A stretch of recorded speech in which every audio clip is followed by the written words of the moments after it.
As late as 1957, the prophet rejected the notion of two bloodlines. Why? He said, "Now it's been said, and I hope that my colored friends in here will excuse this remark, because it's absolutely not right. The first time I ever met anyone in my life after I'd been converted was Brother George d'Arc and them down there.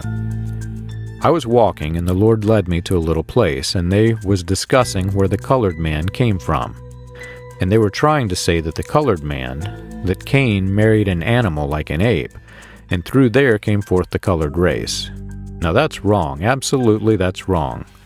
I don't ever stand for that, because there is no colored or white or any different. It's just one race of people unto the flood. Then after the flood and the Tower of Babel, when they began to scatter out, that's when they take in their colors and so forth. They all come from the same tree. That's exactly right. Adam and Eve was the father and mother, earthly, of every living creature, of human beings that's ever been on the earth. That's right. Black, white, pale, brown, yellow, whatever color you might be. I began to wonder what changed between 1957 and 1958 that made the prophet change his doctrinal position. Before 1958, he taught that Adam was the father of the human race.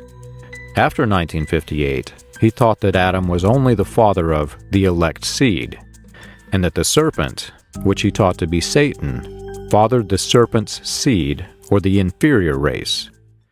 In 1958, the country was strongly divided on the issue of integration of black and white children into the schools. 9 African Americans had enrolled in Little Rock Central High School at the end of 1957. During the course of 1958, the issue of integration went all the way to the Supreme Court. The Ku Klux Klan and other white supremacy groups were actively recruiting in Little Rock, Arkansas to block integration, and had successfully convinced the public to keep the schools segregated. This became a key battle for civil rights in the United States, an event in the civil rights timeline known as the Little Rock Nine.